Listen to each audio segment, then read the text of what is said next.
Éternel, merci pour ce moment de grâce. Merci encore, Seigneur. Soyez avec nous, Seigneur. Que notre causerie te donne gloire. Nous mettons à la marche tous ceux qui ne confessent pas ton nom. Éternel Dieu, que ton Esprit Saint soit avec nous, marche avec nous. Au nom de Jésus, que notre seul Seigneur est sauvé. Amen. Tamien est en retard qu'être absent. Il n'est resté que peu d'émissions exalatées les lots. Because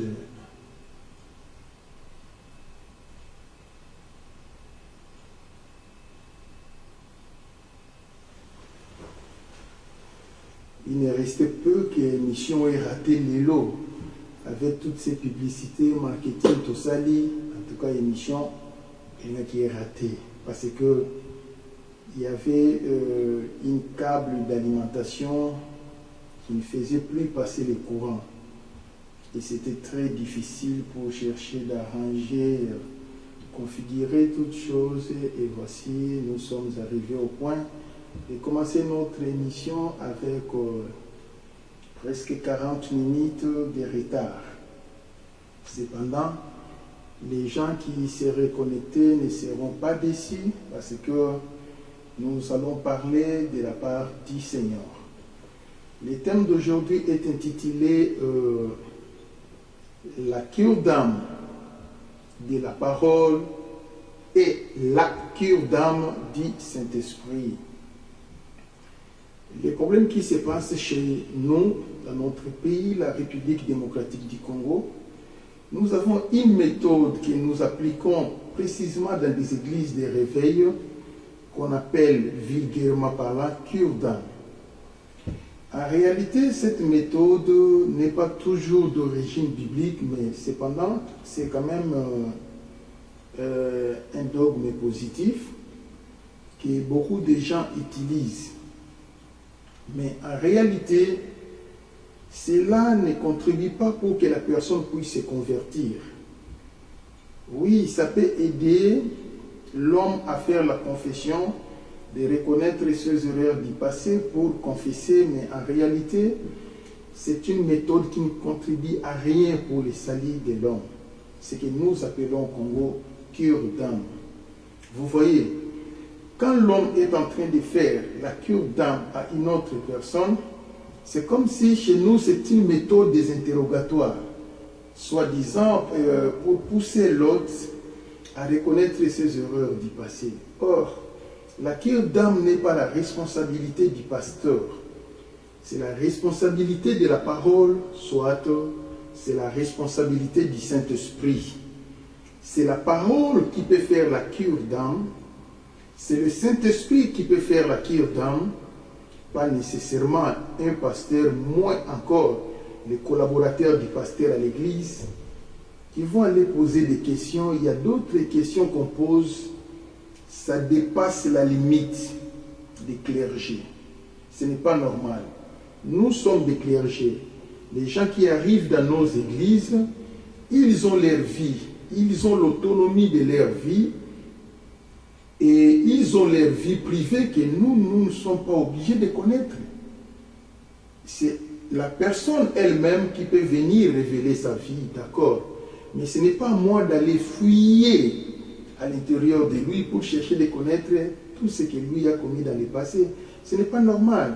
For example, tu es devant quelqu'un pour lui poser des questions, tu as avorté combien de fois dans la vie, ça n'a pas de sens. Pourquoi je vais connaître ça? Ça n'a pas de sens.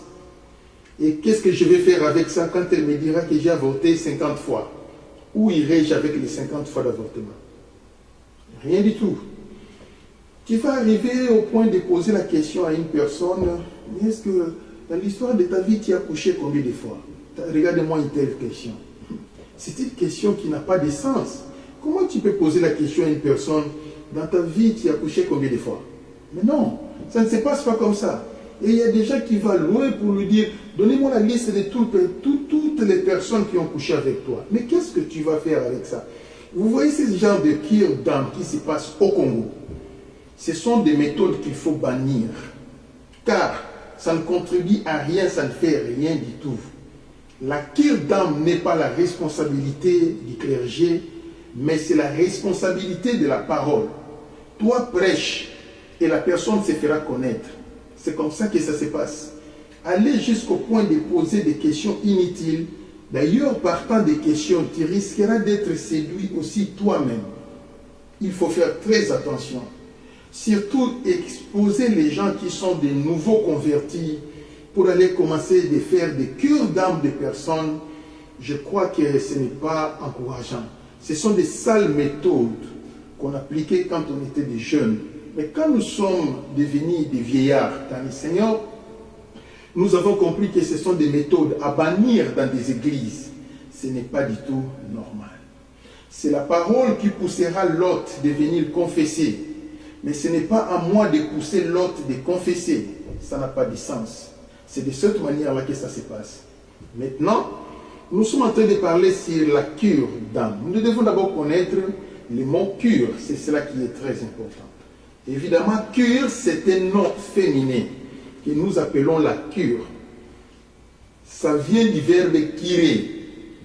Kirer, c'est un verbe qui a pour origine la langue latine. Donc, kirer vient du latin. Kirare.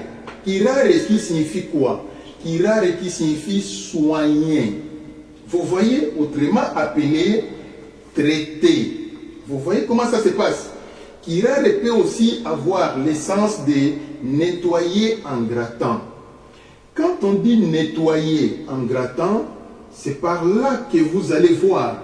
Il y a des appellations comme kir-dent. C'est nettoyer en grattant. Nous avons kir-oreille. C'est nettoyer en grattant. Nous avons kir-pied. C'est nettoyer en grattant. Le tout, ça vient du verbe kirer. C'est comme ça que ça se passe. Maintenant, ce qui est très important, c'est kirare qui signifie soigner. C'est cela qui est très important. Et dans la plupart des cas, c'est un terme qui est circulaire en médecine. C'est comme ça. Quand on dit que nous sommes en train d'administrer un produit curatif à un patient, cela voudrait dire quoi? Sa maladie a été diagnostiquée. Maintenant, nous disposons les produits qui sont capables de traiter notre patient par une méthode appelée la méthode curative. Vous voyez maintenant. Maintenant, quand je dis curer, c'est le verbe, la cure, c'est le nom féminin, curatif, c'est quoi? C'est un adjectif qui sort du verbe curer. C'est de cette manière-là que ça se passe. Vous voyez? Ok. Maintenant, après avoir découvert, tu as découvert de quoi souffre votre malade, vous allez lui administrer un médicament encore. Les médicaments curatifs qui va finir cette maladie pour qu'il se sente libre, qu'il redevienne libre, que sa santé soit affranchie. Par ailleurs, nous avons d'autres cas pathologiques que nous recevons dans des hôpitaux, on reçoit dans des hôpitaux. Ce sont des cas, tantôt, et vous ne comprenez pas, il souffre de quoi? Mais quel est le médicament qu'on peut donner? Bon, donnez-lui seulement les médicaments provisoires. Peut-être qu'il sera soumis par des paracétamol pour soulager sa douleur. Mais vous êtes conscient que ce n'est pas ça qui va remédier la cause. En ce moment-là, la personne n'est pas soumise par la cure. Vous voyez, c'est un langage vulgaire, attention. Et la personne est soumise maintenant par ce qu'on appelle les cures. Parce que ce n'est pas ça qui va remédier sa cause. Ce sont des apéritifs, ce sont des produits qui sont là pour soulager, des analgésiques, peut-être, ça peut soulager les malades. C'est comme ça. En ce moment-là, si vous n'êtes pas sur le plan curatif, alors vous allez utiliser le nom féminin masculin, le kir. C'est comme ça que ça se passe. Mais attention, ce n'est pas un langage propre, c'est un langage vulgaire. Qu'entendez-vous par le langage vulgaire? En français, nous avons des mots archaïques et des noms logiques et des noms vulgaires que nous utilisons. For example, quand je dis rigole, c'est normal, c'est français, mais c'est un français archaïque. Mais par contre, si je vais moderniser les français, je vais dire trancher, ou bien je vais dire caniveau. Vous voyez, ça c'est un langage correct. Et quand je dis rigole, c'est archaïque. Mais attention, avec ça, nous avons aussi un langage vulgaire. C'est un français qui est vulgaire, terrassé. For example, quand nous utilisons terrassé, c'est un français qui est vulgaire. Ça n'a pas de sens. Vous voyez comment ça se passe? C'est comme ça. Mais couramment, il y a une partie de la population d'un pays qui utilise ce genre de langage. C'est pareil avec la cure. Généralement, on utilise les mots la cure, les noms la cure. Mais le kir, c'est une façon, c'est un mot codé pour différencier que ce que nous sommes en train de lui donner, sans qu'elle-même, sans que lui-même, le patient soit conscient, soit au courant que les médicaments qu'on me donne, ce n'est pas les médicaments curatifs, mais plutôt c'est provisoire pour me soulager seulement. C'est comme ça qu'on avait fait la différence entre la cure et le kir en hôpital. Par ailleurs, nous avons aussi le verbe kirer qui sort toujours du latin, mais qui a un autre sens. Nous avons kira animarum. Quand je dirais kira animarum, directement ça prend le sens de clergé, autrement appelé prêtre. Ce sont les gens qui travaillent dans les sacerdoces, ce sont les gens qui travaillent à l'église. Vous voyez comment ça se passe.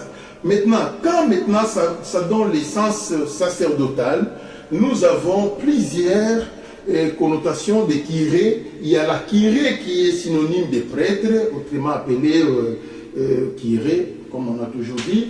Et peut-être que kiré signifie un bureau administratif de prêtre principal. For example, là, le bureau de Mosengo, quand il était vivant, ce bureau administratif pourrait être appelé kiré. La demeure des prêtres, vous voyez que nous appelons couvent. Mais en réalité, dans un autre langage, les couvents s'appellent des kirés pour les prêtres ou pour les mélos. C'est de cette manière-là que ça se passe. Mais partout là-bas, ça prend l'essence du nom féminin, la kiré. C'est comme ça. Mais nous avons trouvé pour la première fois dans un langage vulgaire une seule place qu'on avait utilisé le mot le kir. C'est en médecine, c'est là où quand on donne les produits qui ne sont pas consistants pour les malades, ce sont des produits provisoires, on utilise ça au masculin. Mais nous n'avons pas besoin d'exploiter les masculins ici parce que c'est vulgaire. Nous allons justement expliquer la cure d'âme de la parole et la cure d'âme du Saint-Esprit. C'est cela qui va nous intéresser. Évidemment, en français, nous avons des groupes de verbes. Nous avons des groupes de verbes qui se terminent en ER. For example, ça c'est le verbe du premier groupe. Aimer, for example, vous voyez, manger, for example, et danser, for example, ce sont les verbes du premier groupe. Nous avons les verbes du deuxième groupe qui se terminent en IR. For example, finir, partir, devenir, ainsi de suite. Ce sont les verbes du deuxième groupe. Nous avons les verbes du troisième groupe qui se terminent par ER.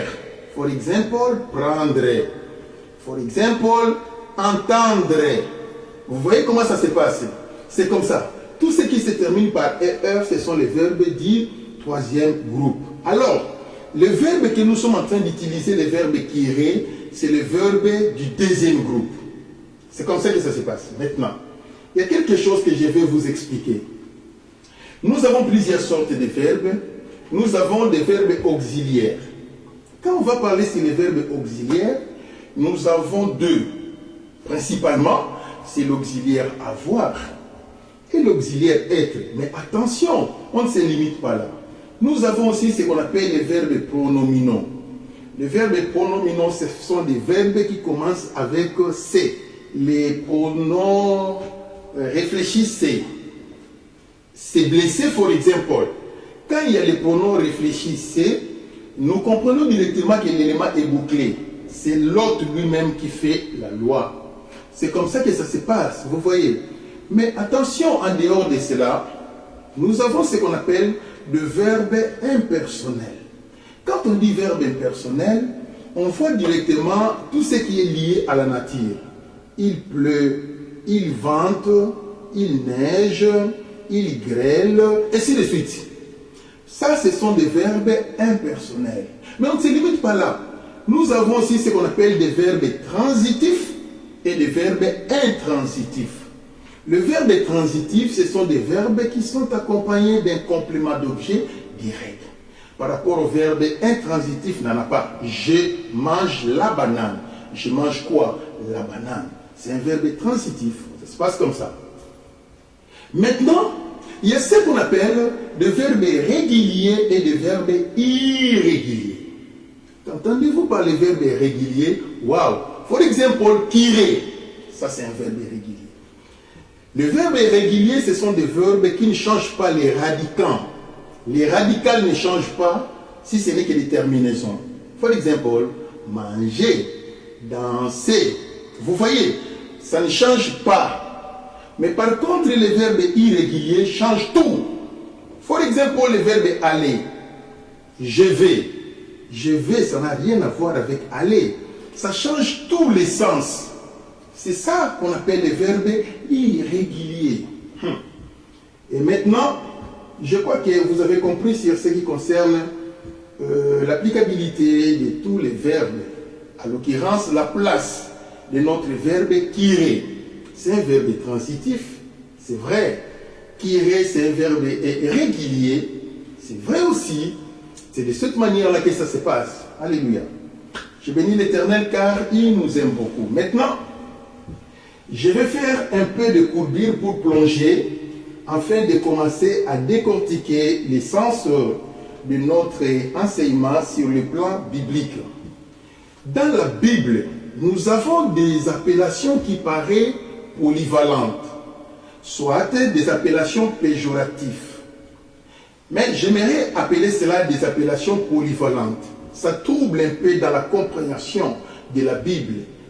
Par exemple, le mot sanctifié, c'est un nom polyvalent. Pourquoi c'est un nom polyvalent? La Bible dit ceci, vous êtes sanctifiés par la parole. C'est la même Bible qui dit, vous êtes sanctifiés par le Saint-Esprit. Maintenant, c'est quoi? Qu'est-ce qui sanctifie? Oui, être sanctifié par la parole, c'est le premier niveau. Être sanctifié par le Saint-Esprit, c'est le deuxième niveau. C'est de cette manière-là que ça se passe. Vous voyez, quand la personne est sanctifiée par la parole, c'est-à-dire quoi? Cette personne est liée par la loi. Mais cependant, comme il a la foi en Christ, il est sanctifié par la parole. C'est un niveau le plus élémentaire de la Bible, être sanctifié par la parole. Mais par contre, la personne qui est sanctifiée par le Saint-Esprit, il a atteint un certain niveau de la spiritualité élevée. Alors, quel est ce niveau? Lui n'est plus lié dans les péchés de la loi, mais plutôt il est lié dans les péchés de la sanctification et les péchés qui entrent dans les niveaux de la sainteté. C'est très différent.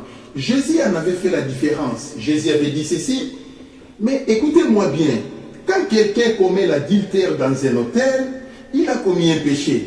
Mais si quelqu'un regarde une femme pour la convoiter, a aussi commis l'adultère, a aussi commis le péché de l'impudicité. Ah bon?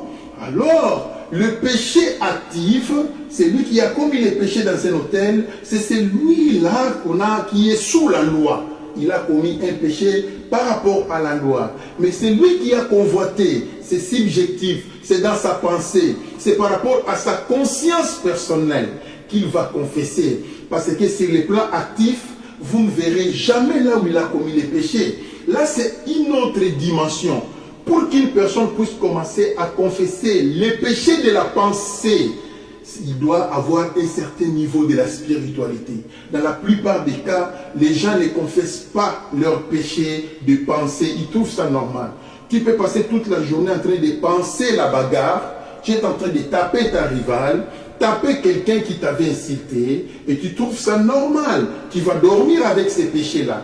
Mais or, si tu y as un niveau de la sanctification, le niveau de ta vie, c'est un niveau de la sanctification, tu ne peux pas dormir avec ça. C'est une abomination, c'est un péché grave.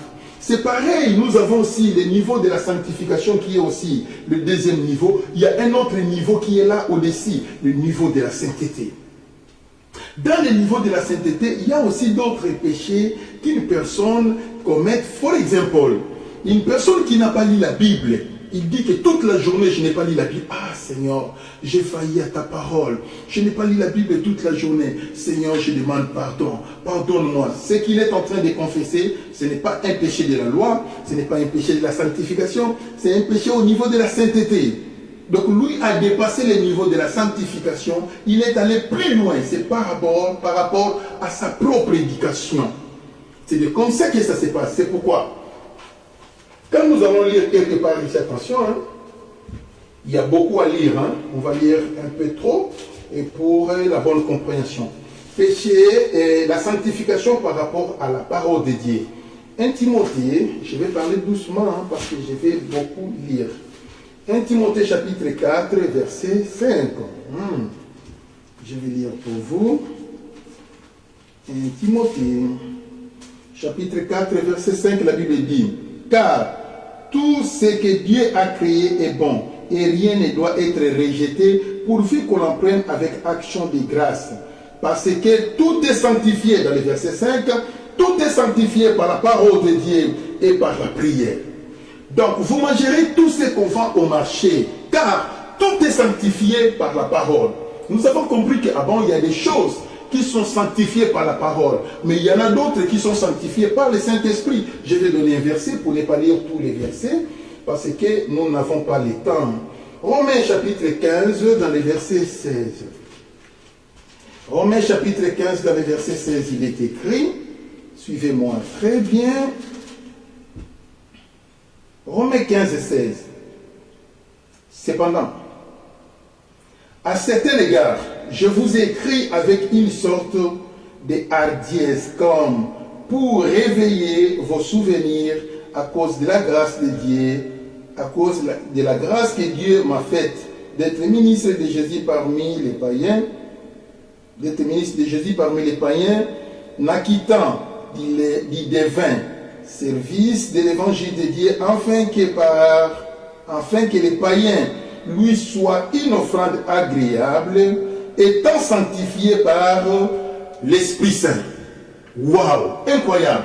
Donc cela voulait dire qu'à un certain moment, quand un païen vient dans le Seigneur, il se convertisse, il monte de niveau, la Bible dit, il est sanctifié par l'Esprit Saint. Être sanctifié par la parole, c'est au moyen de la foi.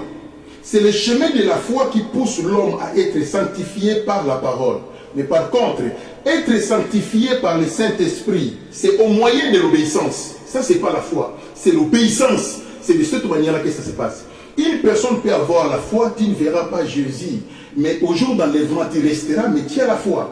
C'est comme ça que ça se passe. Mais une personne qui a l'obéissance ne peut pas rater l'enlèvement de l'Église. C'est impossible. C'est de cette manière-là que ça se passe. Vous voyez, nous avons deux temps de la sanctification. Être sanctifié par la parole, c'est par la foi. Être sanctifié par le Saint-Esprit, c'est par l'obéissance à la volonté parfaite de Dieu.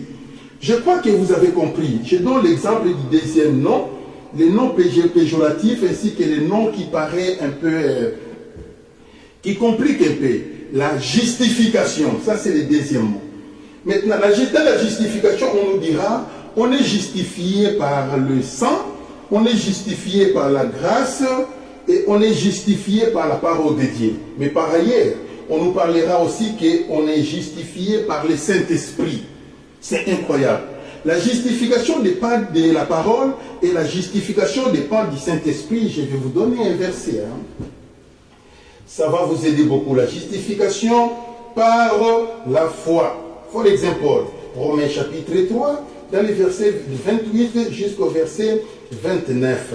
Romains chapitre 3, dans les versets 28 jusqu'au verset 29. Il est écrit, « Car nous pensons que l'homme est justifié par la foi sans les œuvres de la loi.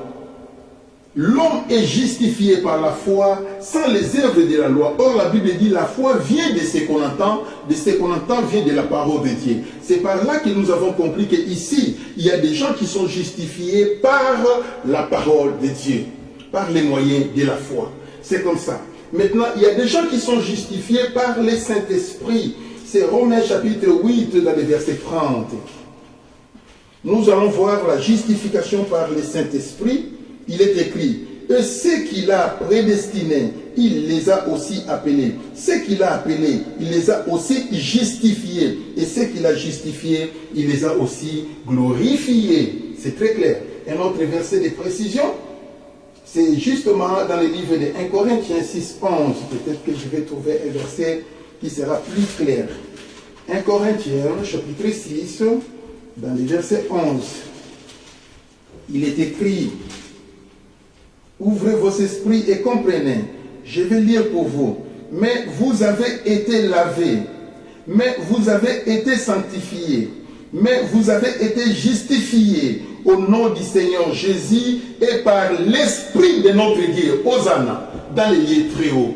Vous avez été sanctifiés, justifiés. Ici, on a catalysé tous les trois noms que nous allons étudier.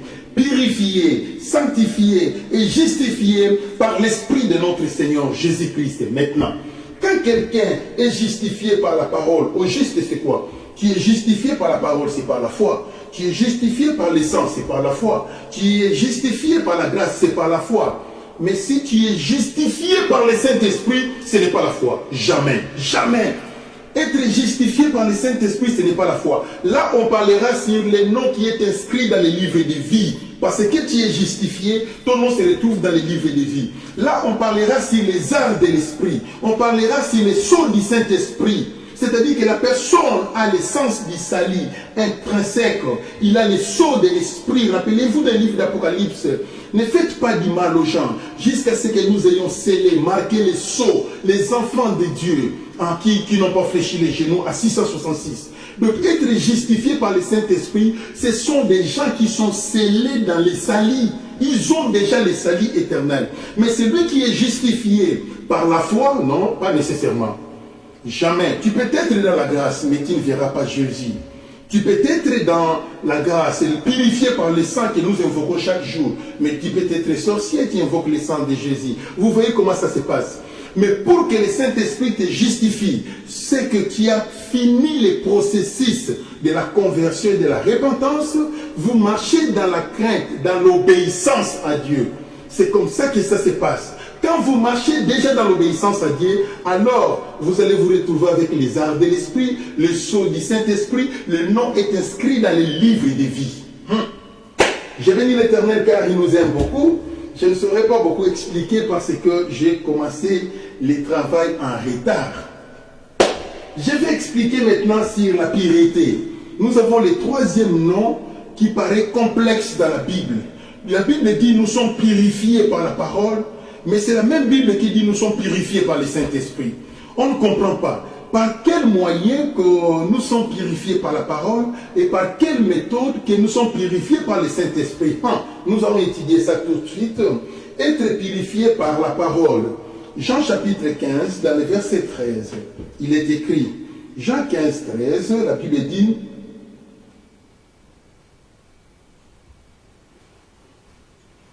Jean chapitre 15, dans le verset 3, Jean 15, 3.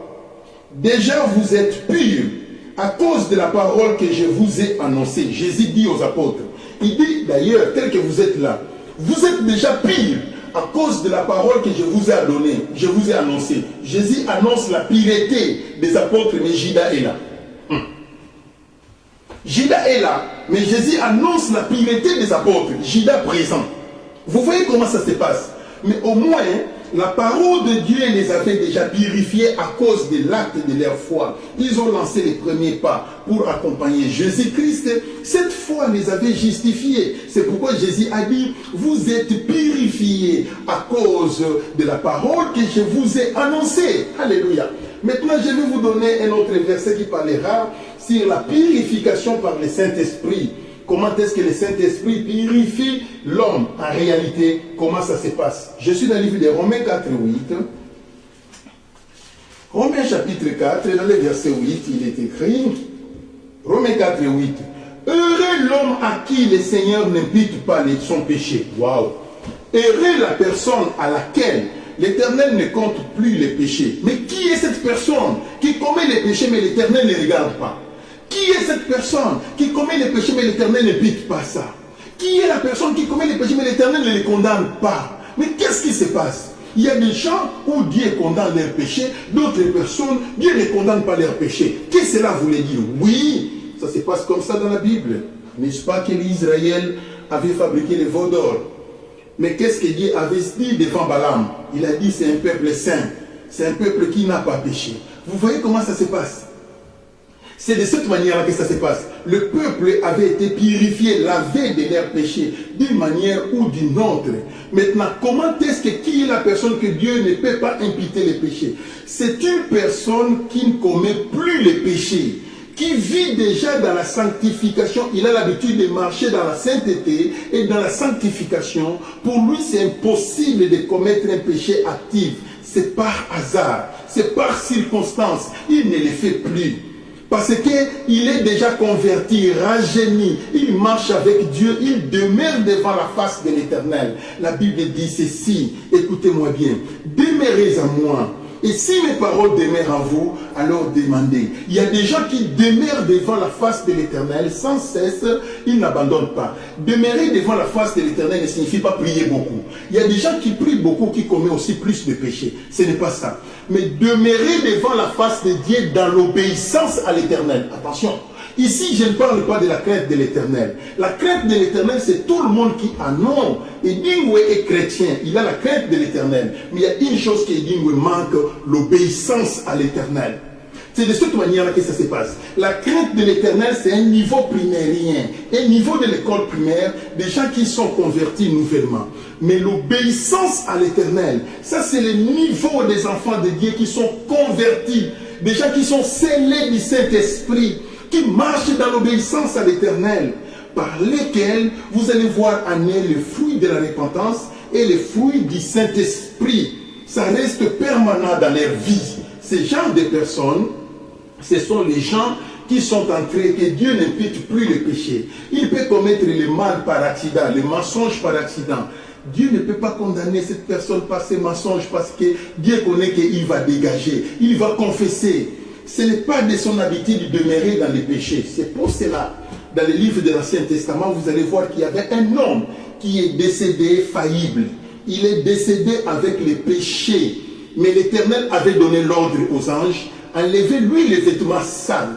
Mais comment Dieu pouvait dire à une personne qui a échoué sur la terre, enlevez-lui les vêtements sales? C'est parce que c'est une personne qui a l'habitude de marcher dans la crainte de Dieu, de marcher dans l'obéissance en Dieu. Parce qu'il est mort par distraction avec les péchés, Dieu va lui justifier même dans les séjours des morts. Cette justification ne dépend pas des purgatoires, ne dépend pas des prières des gens, mais dépend de la volonté parfaite de Dieu. Ceci voulait dire quoi? Je ne vous dis pas que vous allez commencer à vivre dans les péchés, parce que Dieu se souviendra de vous. Attention, c'est très dangereux. Vous voyez, il faut se mettre dans la règle générale. Moi, quand je meurs dans les péchés, j'irai en enfer. Vous voyez, mais quand il dit que Dieu va m'aider, non, non, non, ce n'est pas comme ça que ça se passe.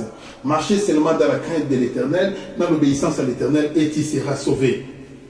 C'est ainsi que Josué avait été racheté dans les séjours des morts. Rappelez-vous d'une personne comme Jean-Baptiste.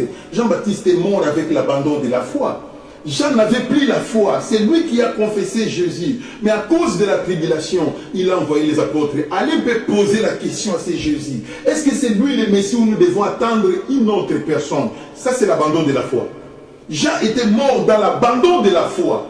Mais une personne comme Jean qui est élu, qui est venu nouvellement et qui reviendra pour la troisième fois, ne peut pas aller en enfer. Jamais. Même s'il décédait avec cet état, l'Éternel va les racheter. C'est de cette manière-là que ça se passe.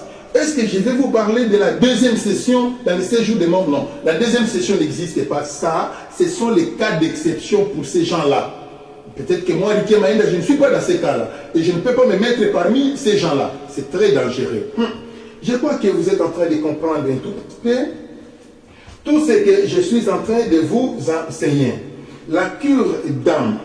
La cure d'âme selon la parole de Dieu. Maintenant, je suis au troisième point. D'emblée, j'avais expliqué les définitions grammaticalement. Et maintenant, ici, j'ai expliqué les mots qui paraissent complexes dans la Bible. Et maintenant, je suis en train d'atterrir pour commencer à conclure mon message. Dans très bientôt, peut-être, je vais finir la prédication. La cure d'âme de la parole de Dieu soigne l'obscurité. La cure d'âme de la parole de Dieu soigne l'obscurité. Mais comment la cure d'âme de la parole soigne l'obscurité? Ici, je suis en train d'utiliser le mot cure d'âme comme étant soin, prendre soin curatif. C'est la parole de Dieu qui prend soin de nous. C'est la parole de Dieu qui est un remède curatif pour nous autres, pour nous ramener à la connaissance. Mais la cure d'âme comme étant les soins curatifs de la parole, vous voyez, ramène l'homme dans la lumière. C'est cette cure d'âme qui combat l'obscurité qui demeure dans notre vie. Mais alors, comment est-ce que nous allons avoir cet éclairage? Par quel moyen? C'est par les moyens de la connaissance. La parole de Dieu nous apporte la connaissance tout simplement. C'est tout comme quand nous partons à l'école, nous étudions la géographie, nous étudions la physique, la métaphysique, nous étudions tous ces cours-là, c'est-à-dire ce sont des cours qui nous apportent la connaissance, qui enlèvent l'ignorance en nous. C'est pourquoi j'ai dit ceci. La cure d'âme de la parole de Dieu soigne l'obscurité. Par quel outil? Par quel moyen? Par les moyens de la connaissance de la Bible. Par ces moyens de la connaissance de la Bible, la cure d'âme de la parole de Dieu soigne réellement l'obscurité. Et quand l'obscurité est soignée, la personne redeviendra dans la lumière. Vous voyez comment ça se passe? À ce moment-là, la connaissance lui ramène à l'affranchissement de l'obscurité. Mais par contre, la cure d'âme du Saint-Esprit soigne l'obscurité. Par quel moyen? La cure d'âme du Saint-Esprit soigne l'obscurité non par les moyens de la connaissance, mais par les moyens de la révélation des choses différentes. Vous voyez, une autre personne dit que j'ai la lumière, mais la lumière que j'ai reçue, c'est la lumière de la parole. Ça, c'est selon la Bible. Une autre personne dit j'ai la lumière, mais la lumière que j'ai reçue, c'est la lumière du Saint-Esprit, deux choses différentes. La lumière de la parole, c'est la connaissance. Mais la lumière du Saint-Esprit, c'est la révélation. C'est pourquoi la Bible dit ceci. Dans les livres exactement dans les livres des Proverbes 29, verset 18, la Bible dit un peuple sans révélation, c'est un peuple sans frein. Une personne qui n'a pas la révélation du Saint-Esprit. Ici, la révélation, ce n'est pas par rapport à la Bible, mais par rapport à la volonté parfaite de Dieu. Le Saint-Esprit utilise ses dons pour te communiquer, pour te parler. Et ce que le Saint-Esprit te parlera n'a rien à voir avec ce qui est dans la Bible, parce que lui est au-dessus. Rappelez-vous de Jésus. C'est Jésus qu'on appelle la parole. Mais Jésus avait voulu faire la démonstration. Je ne suis pas toujours la parole. Je ne suis pas condamné à être la parole. Je suis au-dessus de la parole. Parce que c'est moi qui suis le Créateur. C'est pourquoi Jésus a marché sur les eaux. Jésus n'a pas marché sur les eaux pour prouver les apôtres qu'il est un grand maître, un grand Seigneur qui marche sur les eaux jamais. Il a voulu nous donner un enseignement. Oui, je suis la parole, mais je ne suis pas un segment de droite. Je suis au-dessus de la parole. C'est comme ça que ça se passe.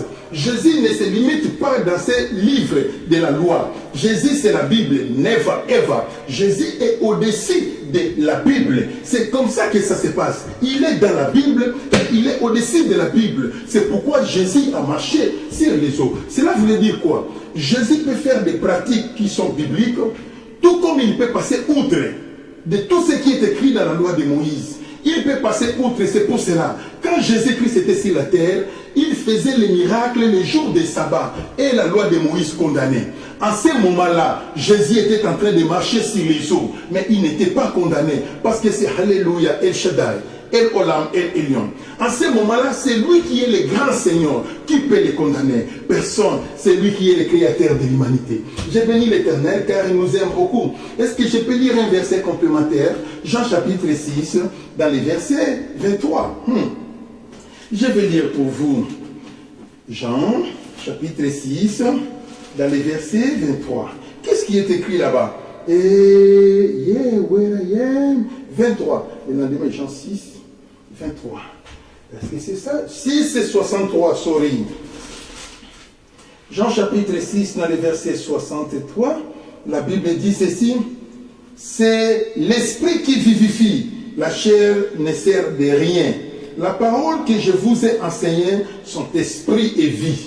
Vous voyez comment ça se passe? Il dit que la parole que je vous ai enseignée est esprit et vie. Or, la parole de l'esprit, c'est la parole de la révélation. Rappelez-vous de Logos et Réma. Logos, c'est la parole écrite, mais Réma, c'est la parole révélée. Maintenant, Jésus-Christ, c'est lui qui est venu avec les Réma. C'est comme ça que ça se passe. C'est pourquoi il a dit aux pharisiens, la parole que je vous ai enseignée est esprit et vie. Or, la vie vient dans les Réma. Quand vous avez seulement les logos, les gens ne seront pas sauvés. Les pharisiens prêchaient les logos, les sadducéens prêchaient les logos, les sanhédrins prêchaient les logos, tout le monde prêchait les logos. Les gens n'étaient pas sauvés avec les logos. Et les gens ne peuvent pas être sauvés avec les logos. Mais plutôt, il faut passer le niveau des logos.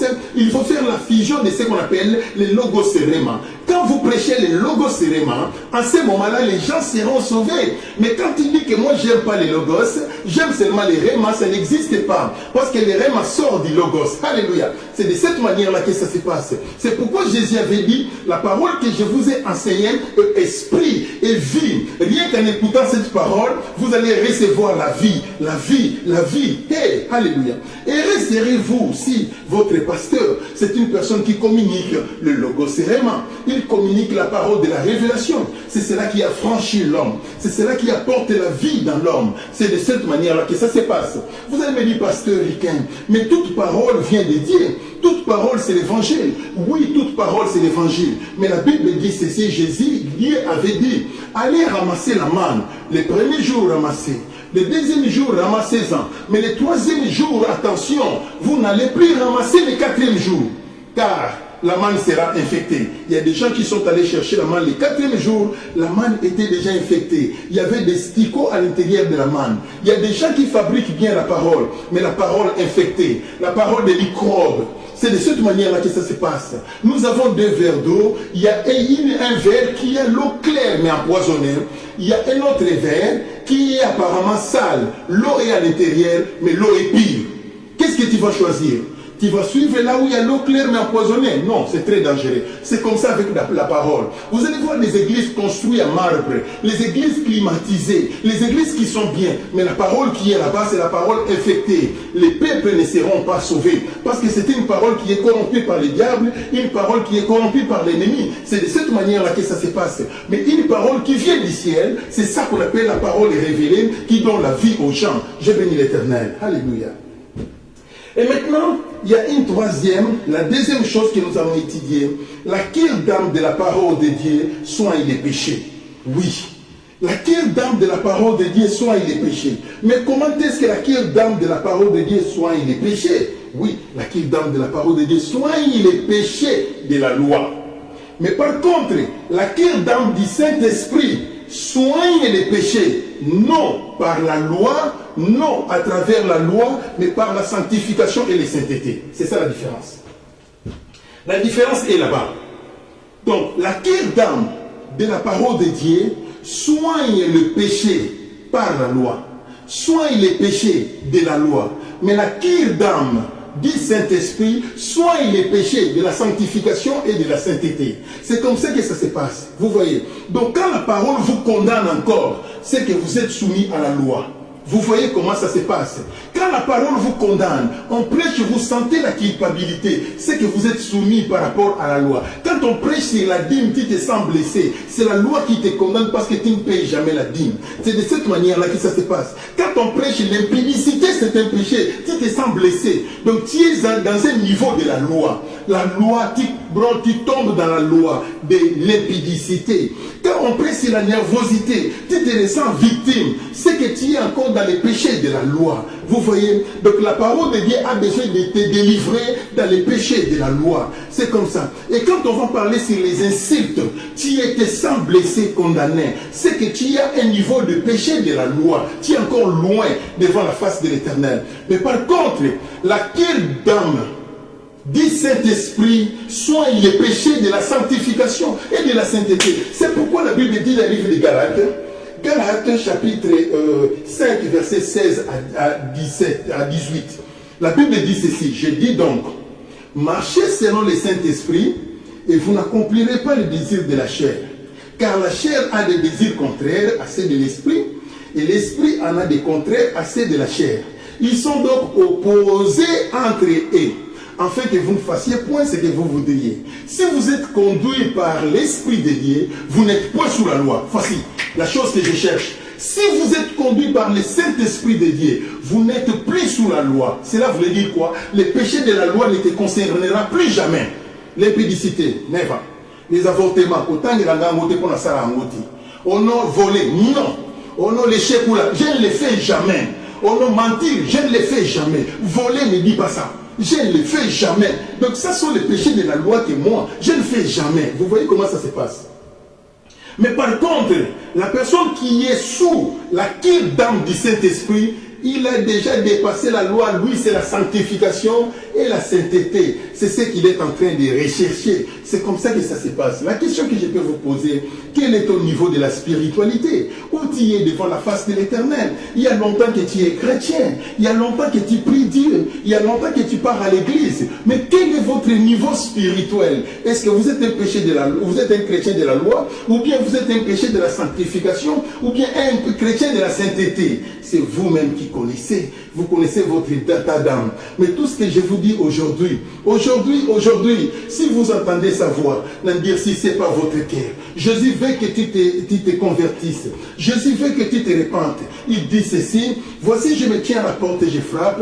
Si quelqu'un entend ma voix et ouvre la porte, j'entrerai chez lui, je souperai avec lui et lui avec moi. C'est ça ce que dit la Bible. Dieu a besoin de toi. Aujourd'hui, approchez-vous de Dieu et il s'approchera de vous. Aujourd'hui, tu as abandonné les chemins du Seigneur. Tu es lié dans la faiblesse, lève-toi, car l'Éternel a besoin de toi. Tu as abandonné la Bible et tu ne lis plus. Ramasse ta Bible, reprends le chemin de la méditation, Dieu a besoin de toi. Il y a longtemps que tu as gêné. L'Éternel t'appelle de gêner de nouveau, car c'est pour le Seigneur que tu le fais. Alléluia. Dieu veut te restaurer. Dieu veut te rajeunir. Il a besoin de toi. Lève-toi aujourd'hui. Lève-toi aujourd'hui. Reprends la marche du Seigneur. Même si tu n'as pas l'argent, même si tu n'as pas les vêtements, lève-toi. L'Éternel prendra soin de vous. Rappelez-vous de l'enfant prodigue. Il était parti loin de son père. Mais quand il était de retour, son père lui a réussi. C'est ça ce que Dieu demande de vous. Dieu veut vous recevoir, même si vous l'avez abandonné, même si vous l'avez quitté. Vous avez abandonné l'église à cause de déceptions. Mais le salut ne vient pas de l'église, vient de l'Éternel. C'est lui qui t'appelle. Venez à moi, vous tous qui êtes fatigués et chargés, et je vous donnerai du repos. Dieu a besoin de toi. Si tu as écouté Riké Maïnda aujourd'hui, ce n'est pas un hasard, mais plutôt c'est le plan merveilleux de l'Éternel. Peut-être que la prédication d'aujourd'hui a été préparée rien que pour toi, afin que tu t'élèves, afin que tu te relèves. Lève-toi de nouveau, car Dieu a besoin de toi. Prends ta Bible, continue les chemins de l'évangile et de l'évangélisation. N'abandonnez pas. Les apôtres n'avaient pas abandonné malgré la persécution. L'église primitive du 1er siècle, ils continuaient à prêcher, ils prêchaient et ils prêchaient encore jusqu'à la mort. Personne n'a abandonné. Dieu t'appelle de ne pas abandonner. Très cher pasteur, tu as abandonné les droits chemins.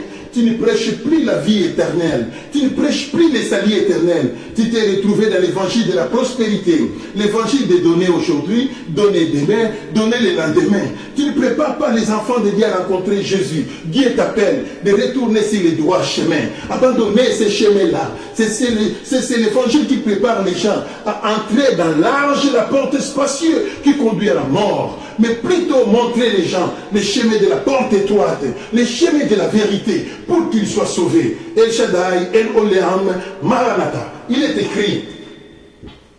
Notre troisième point, c'est quoi? Laquelle dame de la parole soigne la malédiction? Oui.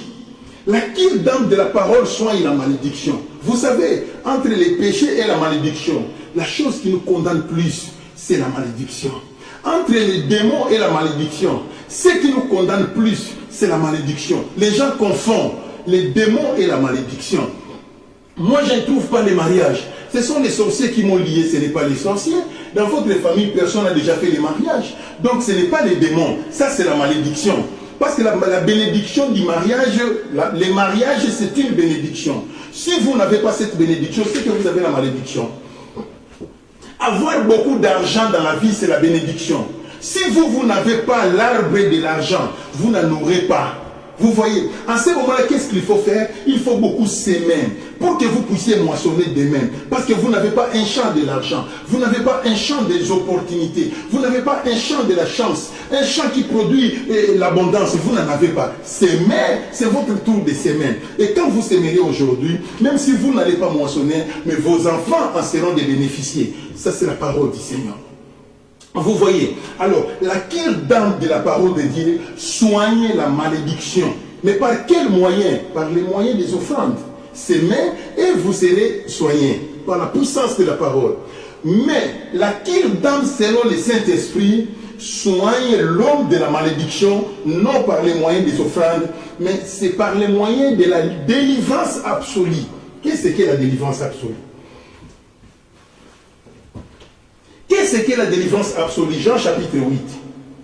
Jean chapitre 8, dans les versets 32 à 36, nous allons étudier la délivrance absolue. C'est comme ça. Même si tu as la malédiction, quand tu rencontres le Seigneur, tu seras réellement libre. Même si tu étais lié, jamais, sans la délivrance, sans l'imposition des mains, les chaînes tomberont de soi-même. La malédiction tombera de soi-même.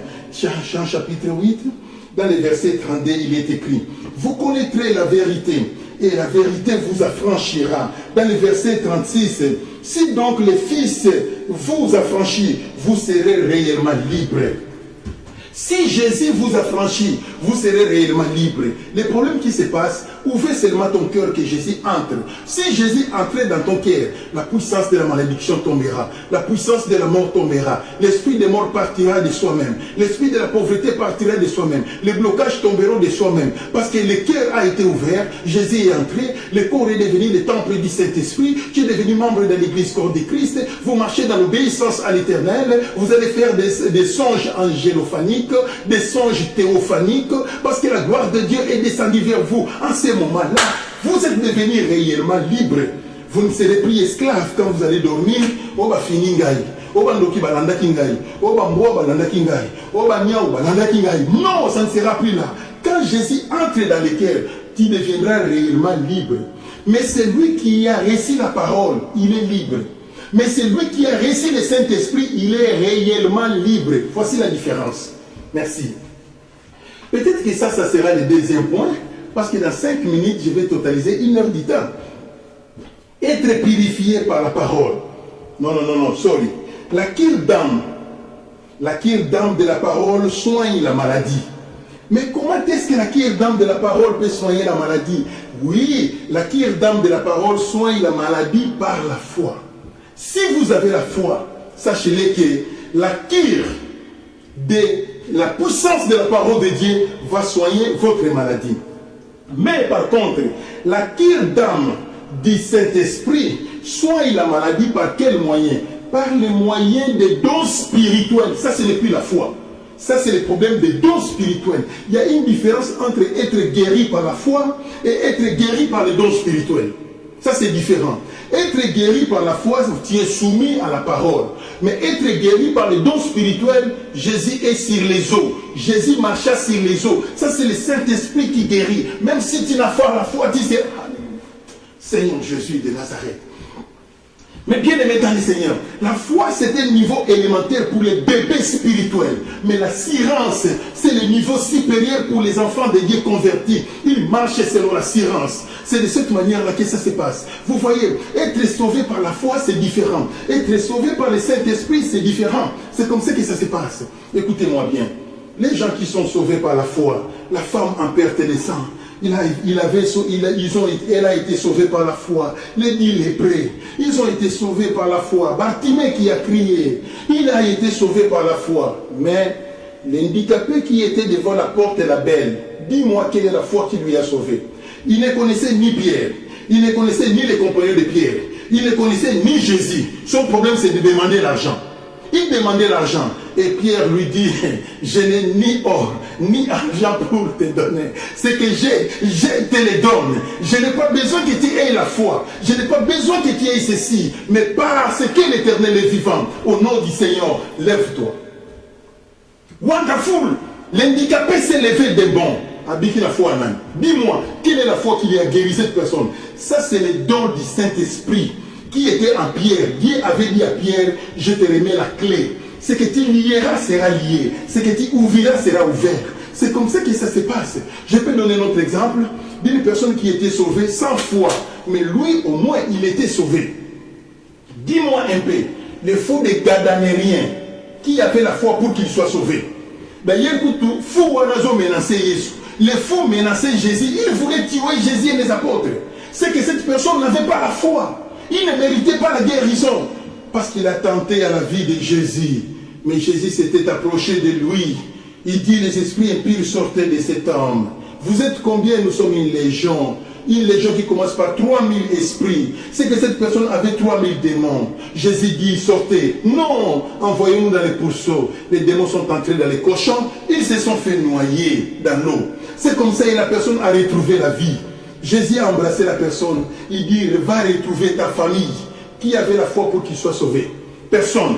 Ça, c'est le don qui lui a sauvé. Ça, c'est être guéri par le Saint-Esprit. C'est au-dessus de la foi. Cette dimension est au-dessus de la foi. Vous voyez comment ça se passe. Je vais donner un autre exemple. La Bible dit ceci, Lazare était mort. Pendant que Lazare était décédé, Jésus dit aux apôtres, allons, notre frère est mort. Ah, Jésus, on nous a lapidé là-bas. Mais il ne faut plus dire ça, qu'on ne part plus là-bas.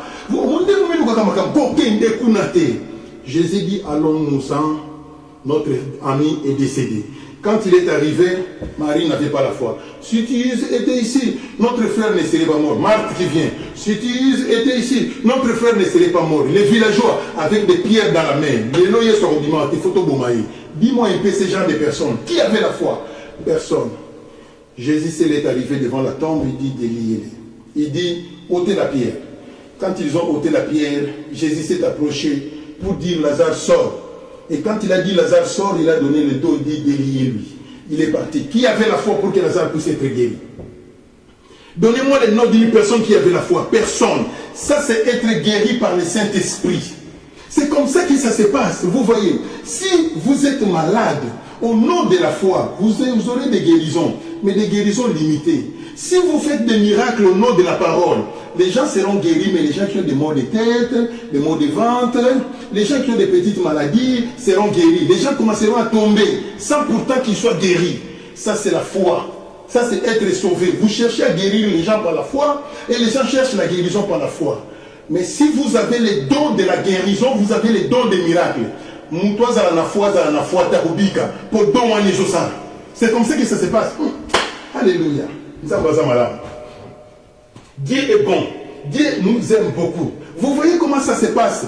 Être guéri par le Saint-Esprit, c'est-à-dire la cure d'âme du Saint-Esprit, dont la guérison, mais par le Saint-Esprit, par la puissance du Saint-Esprit.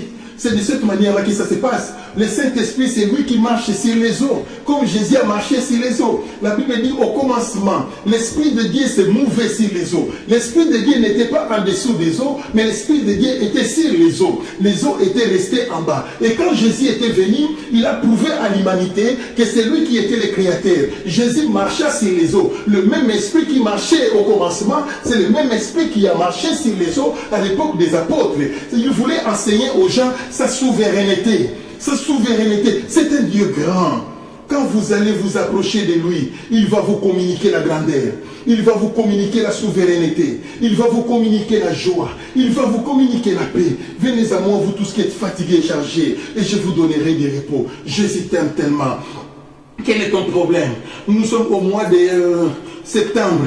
Dans bientôt c'est octobre, novembre et décembre. Les sorciers vont déjeuner quelqu'un. Les sorciers cherchent à déjeuner une personne dans votre famille. Est-ce que ça sera toi ou ce n'est pas toi? Mais si tu veux t'échapper à la guerre des sorciers, venez en Jésus aujourd'hui. Approchez-vous de Jésus. C'est Jésus qui va vous protéger et vous n'allez pas mourir. Même si vous étiez condamné par la puissance de la stérilité, même si vous étiez condamné par la puissance des démons, même si vous étiez condamné par la puissance des sorciers, la puissance de la famille, mais c'est celle Jésus qui a franchi, c'est celle Jésus Jésus qui donne la vie, c'est celui Jésus qui donne la solution. Hosanna, dans les lieux terreaux, il nous aime beaucoup. Je m'approche de la fin de ma prédication. Je vous donne conseil de télécharger cette prédication. Partagez la prédication.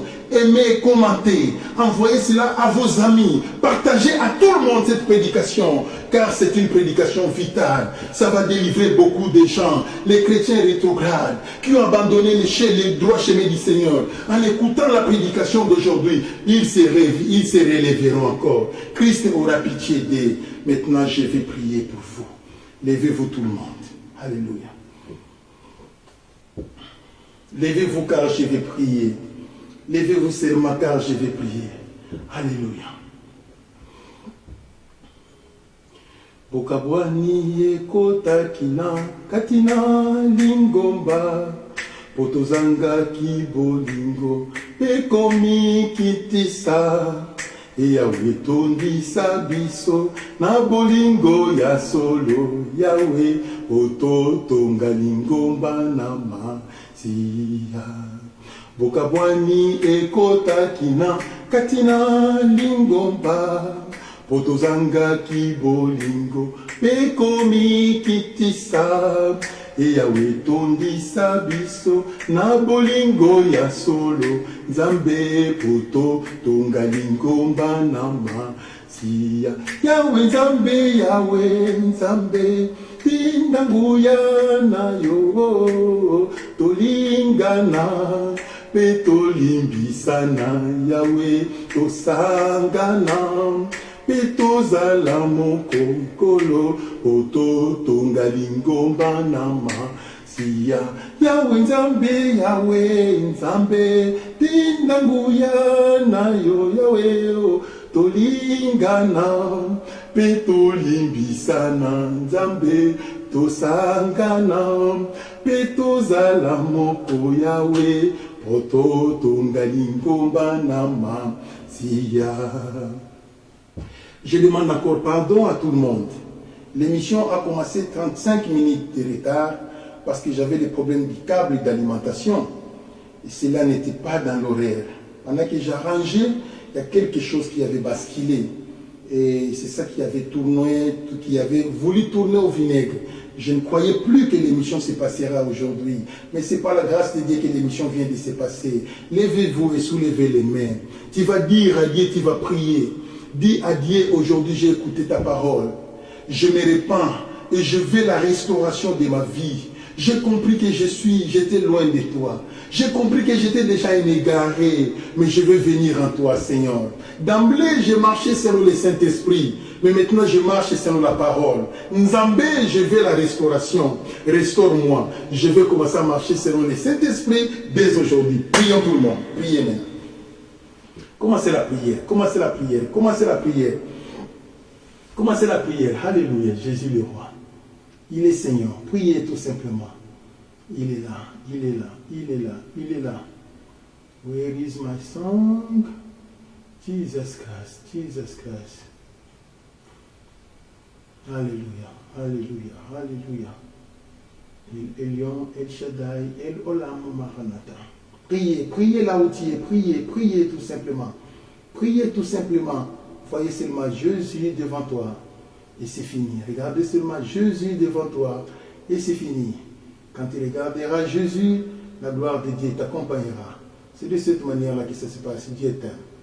Il t'aime encore plus, encore. Plus Dieu t'aime. Alléluia. Jésus le roi. Il est Seigneur. Il est Dieu. Il est roi. Il est Seigneur. Il est le Tout-Puissant. Alléluia.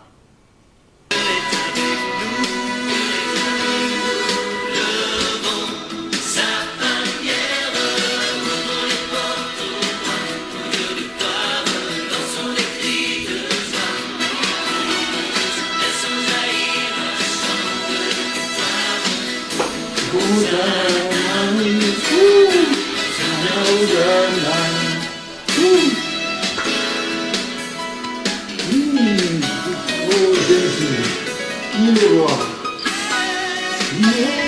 Il est Seigneur. Alléluia. Dansons devant lui, Ah Jésus, merci pour ce temps. Écoutez la prière de tes enfants, bénis l'Éternel. Montre-toi et accorde la grâce éternelle de gloire. Tu es Dieu, tu es puissant. Révèle son peuple, Seigneur, délivre ton peuple par le Père. Alléluia. Je suis présent, je te confie un chant de victoire. Hosanna, Hosanna, Hosanna. Alléluia.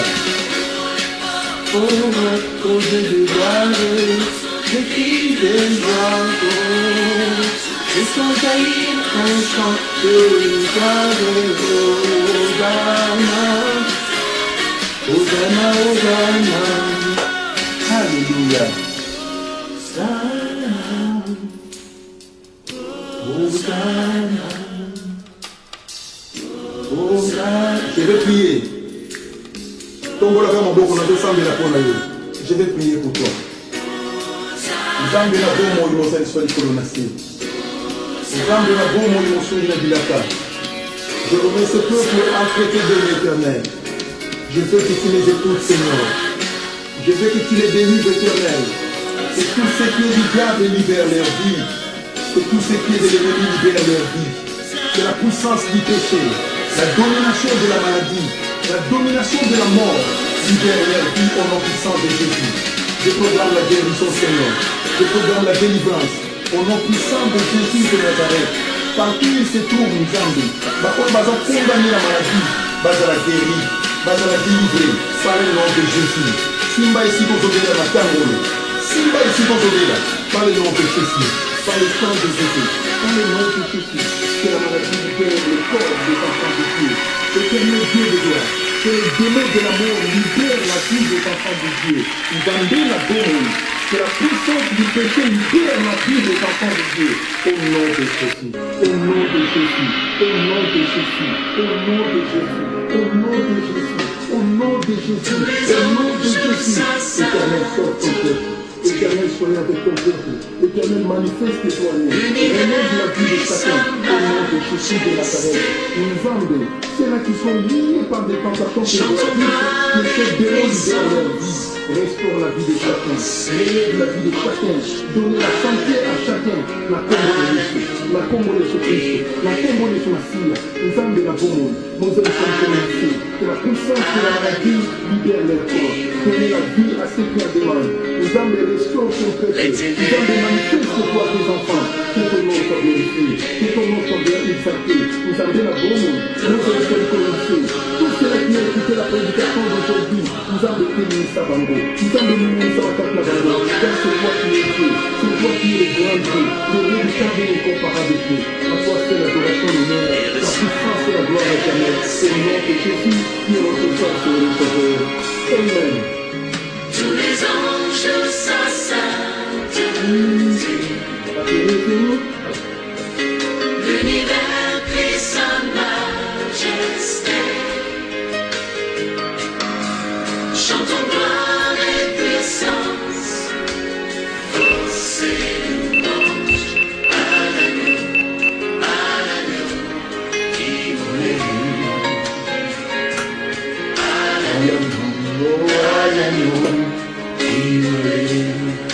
Je vous demande d'être là nombreux demain.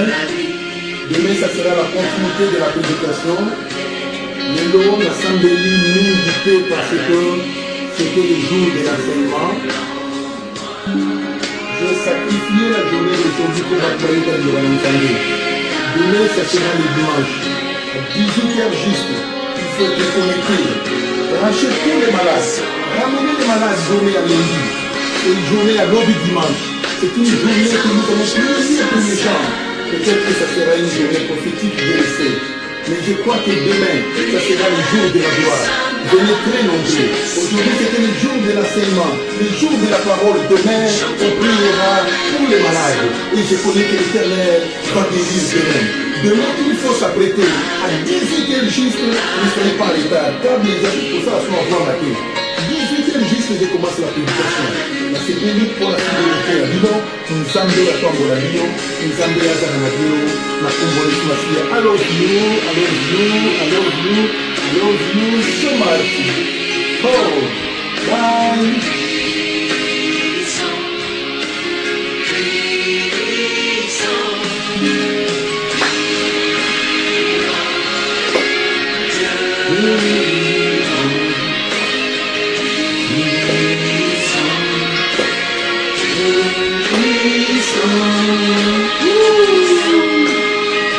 Alléluia. Il est Seigneur. Tous les anges adorent Jésus. Alléluia. J'aime Jésus.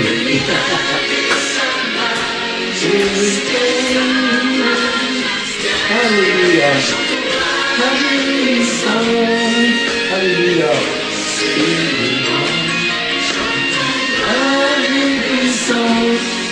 Bye, I love you.